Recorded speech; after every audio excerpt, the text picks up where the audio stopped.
पश्चिमी मीडिया ने यह दावा किया कि पुतिन के करीबी और रूसी सुरक्षा परिषद के एक अधिकारी ने यूक्रेन को नेटो में शामिल करने पर तीसरे विश्व युद्ध की धमकी दे दी, क्योंकि रूस किसी भी कीमत पर यह नहीं चाहता कि यूक्रेन अमेरिका की अगुवाई वाले इस सैन्य गठबंधन में शामिल हो। और इसी वजह से रूस ने यह धमकी दी कि अगर ऐसा हुआ तो फिर तीसरा विश्व युद्ध छिड़ने में देर नहीं लगेगी।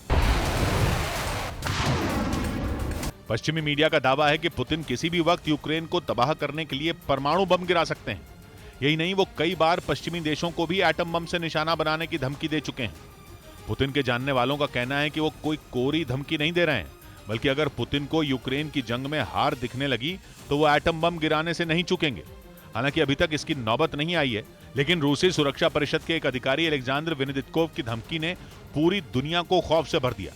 पश्चिमी मीडिया का दावा है कि वेनेदिक्तोव ने यह चेतावनी दी कि अगर नेटो ने यूक्रेन को सदस्यता दी तो यह जंग तीसरे विश्व युद्ध में बदल जाएगी। मतलब यह कि दुनिया तीसरे विश्व युद्ध के कगार पर पहुंच चुकी है। दावा किया जा रहा है कि अगर नेटो ने यूक्रेन को सदस्यता दी तो पुतिन पश्चिमी देशों के खिलाफ खुले तौर पर जंग का ऐलान कर देंगे और ऐसी सूरत में वो परमाणु मिसाइल छोड़ने से भी नहीं हिचकिचाएंगे।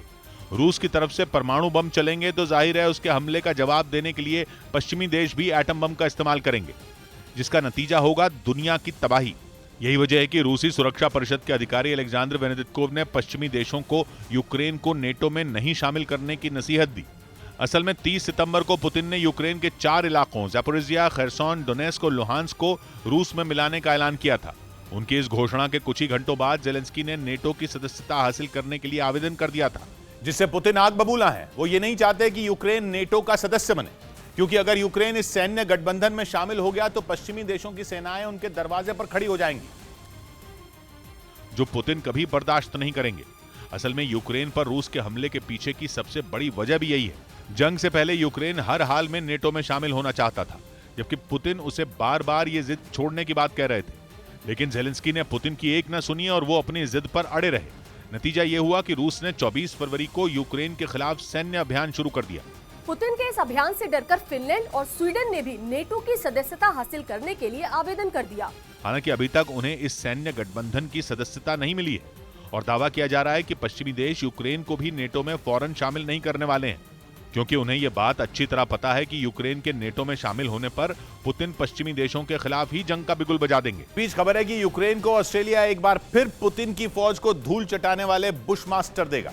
ऑस्ट्रेलिया पहले ही 40 बुशमास्टर यूक्रेन को दे चुका है, जो रूस के खिलाफ जंग में यूक्रेन के बड़े खेवनहार भी साबित हुए हैं। और इनकी मदद से किए गए हमलों में ज़ेलेंस्की की फौज ने कई इलाकों में पुतिन के सैनिकों को घुटने टेकने के लिए मजबूर भी किया। लेकिन पिछले दिनों जिस तरह से पुतिन ने यूक्रेन के शहरों पर दोबारा ताबड़तोड़ हमले शुरू किए, उसके बाद ज़ेलेंस्की ने एक बार फिर ऑस्ट्रेलिया से इस भरोसेमंद हथियार की एक और खेप भेजने की अपील की। ऑस्ट्रेलिया ने भी उन्हें मायूस नहीं होने दिया और रूस के हमलों से निपटने के लिए जल्द से जल्द यूक्रेन को 20 और बुशमास्टर देने का भरोसा दिया। साथ ही ऑस्ट्रेलिया के प्रधानमंत्री ने ज़ेलेंस्की के बात करने के बाद यूक्रेन के सैनिकों को युद्ध की ट्रेनिंग देने का भी वादा किया। We'll continue to provide support. We are the largest non-NATO contributor.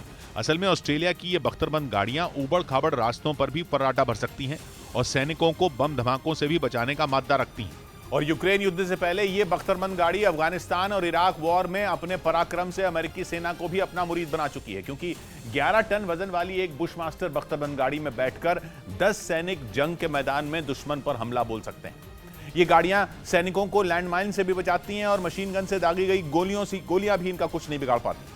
यही नहीं, हथियारों से लैस इन गाड़ियों की मदद से दुश्मन पर बम भी दागे जा सकते हैं और एक बार तेल का टैंक फुल होने के बाद ये 3 दिन तक जंग के मैदान में मोर्चे पर डटी रह सकती हैं। उधर बिहार के बेगूसराय की तरफ बेतिया में भी मोटरसाइकिल सवार बदमाश ने राहगीरों पर फायरिंग कर दी। इसके बाद वो मौके से फरार हो गया, लेकिन इस घटना में 5 लोगों को गोली लग गई, जिनमें एक की हालत गंभीर है। एक आदमी मोटरसाइकिल साया चेहरा बांधा था और आके फायरिंग किया।